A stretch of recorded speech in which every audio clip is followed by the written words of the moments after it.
আসসালামু আলাইকুম ভিউয়ার্স, কেমন আছেন সবাই? চলে আসলাম নতুন আরেকটি ভিডিও নিয়ে। আজকের ভিডিওটা হলো সঠিক নিয়মে কিভাবে তেঁতুল বিচি কালার করতে হবে এবং সঠিক নিয়মে কিভাবে তেঁতুল বিচি কালারের রংটা মিক্স করতে হয় এই বিষয় নিয়ে আজকের ভিডিওটা। তো ভিডিওটা সবাই না টেনে শেষ পর্যন্ত দেখবেন। ভিডিওটি যদি ভালো লেগে থাকে অবশ্যই লাইক কমেন্ট শেয়ার করে দিবেন। তো আমরা শুরুতেই দেখে নিব সঠিক নিয়মে তেঁতুল বিচি কালার মিক্স করব কিভাবে এবং কি কি রং লাগবে। সর্বপ্রথমে দিতে হবে ক্লিয়ার ফিলার, তার সাথে টপ কোট।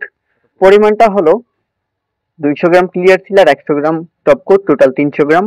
তার সাথে হার্ডনার দিতে হবে 200 গ্রাম, যেহেতু কালার তাই হার্ডনারের পরিমাণটা একটু বেশি থাকবে, 50 গ্রাম বেশি থাকবে। 200 গ্রাম হার্ডনারের দেওয়ার পর দিবেন আপনারা 446 থিনার হাফ লিটার পরিমাণ। 446 থিনার হাফ লিটার পরিমাণ দেওয়ার কারণটা হলো কালারটা যাতে একটু পাতলা হয়, পাতলা কালার হলে মিলাইতে সুবিধা হয় এবং মারতেও ভালো হয়, কালারটা ম্যাচিং হয় তাড়াতাড়ি।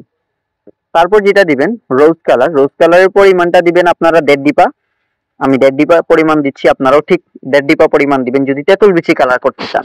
ডিপ তেঁতুল বিচি কালার আর লাইট কালার করতে চাইলে রোজ কালারের পরিমাণটা বেশি দিবেন।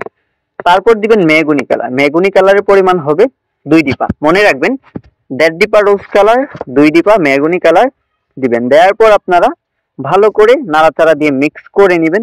মিক্স করে নেওয়ার পর আপনারা অবশ্যই ছুটি টেনার সাহায্যে কালারটাকে ছেঁকে তারপর গানের মধ্যে নেবেন। ঠিক এভাবে কালারটাকে ছেঁকে তারপর আপনারা গানের মধ্যে নেবেন, নিয়ে মারবেন। আর অবশ্যই যে ফার্নিচারটার মধ্যে আপনারা কালার করবেন সেটাকে পরিষ্কার করে নেবেন। আমি একটা টি টেবিল কালার করতেছি, তাই আমি টি টেবিলটাকে আগে পরিষ্কার করে নিলাম, তারপর আমি কিন্তু কালারের কাজটা করতেছি।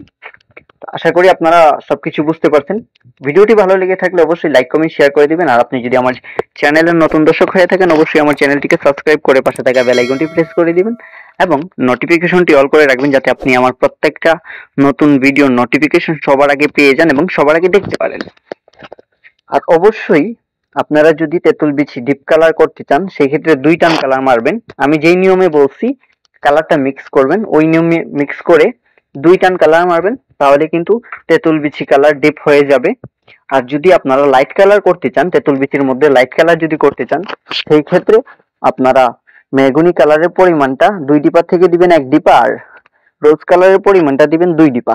1.5 ডিপা থেকে 2 ডিপা দিবেন, তাহলেই কিন্তু আপনাদের লাইট কালারটা মিক্স হয়ে যাবে। এবং লাইট কালারটা যখন মারবেন অবশ্যই 2 টান মারবেন, সব কালারই 2 টান করে মারতে হয়।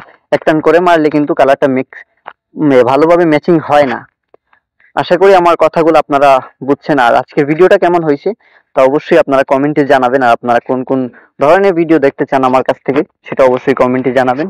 ভিডিওটা বেশি বেশি করে শেয়ার করবেন, কারণ আপনার একটা শেয়ারে 10 জন দেখতে পারবে, শিখতে পারবে, বুঝতে পারবে। আমি চাই আমার ভিডিওগুলো দেখে আপনারা সবাই শিখেন। ভালো থাকবেন সবাই, দেখা হবে নতুন আরেকটা ভিডিওতে। আল্লাহ হাফেজ।